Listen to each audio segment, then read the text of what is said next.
Good morning, everybody, and welcome back to The Walk. We made it to Friday. It is Friday, August 23rd, and we are finishing Ezekiel chapter 8 today. So let's jump right into it.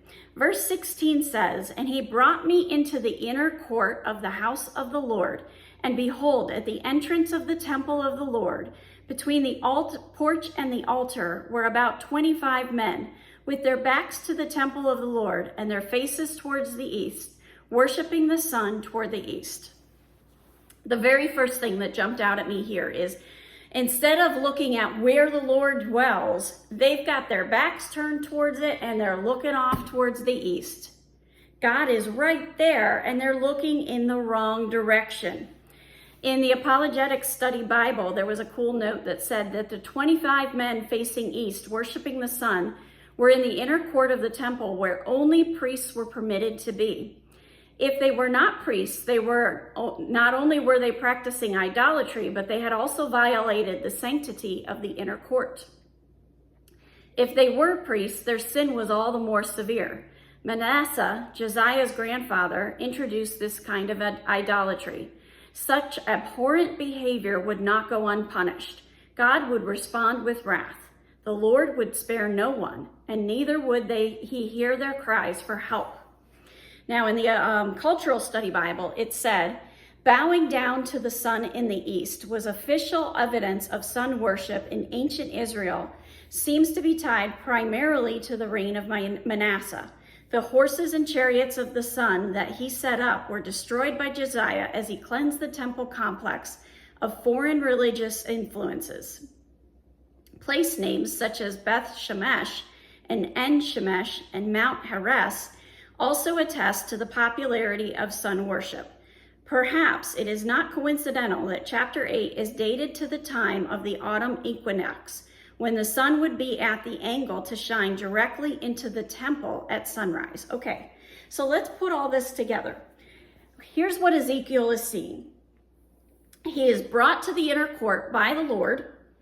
He is at the entrance of the temple of the Lord between the porch and the altar, and there's 25 men who may have been priests, which is even worse, or may not have been priests, which means that the sanctity of the temple had already been breached. And instead of worshiping God, they are worshiping the sun god. Idolatry, idolatry, idolatry. This chapter is all about idolatry. And then we get to verse 17. Verse 17 says, "Then he said to me, 'Have you seen this, O son of man?'" He's referring to Ezekiel. Ezekiel's called son of man throughout this book. "It is too light a thing for the house of Judah to commit the abominations that they commit here, that they should fill the land with violence and provoke me still further to anger. Behold, they put the branch to their nose." I got curious about this branch to their nose. What on earth did that mean? Taking a branch to their nose may have been a form of worship to the sun or nature. It was kind of like I am bowing to it. I'm putting my nose to the nature. They are bowing down to the sun god. They are bowing down to these gods of nature. And the God of Israel, the creator of the universe, is right there waiting to be worshiped. But they're saying, he's not good enough. We're going to turn our backs on that and we're going to worship these other gods. Verse 18. "Therefore, I will act in wrath. My eye will not spare, nor will I have pity.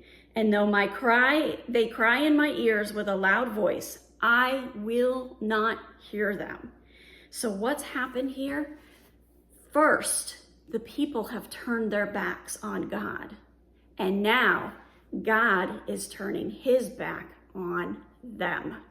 And what a scary, scary position to be in.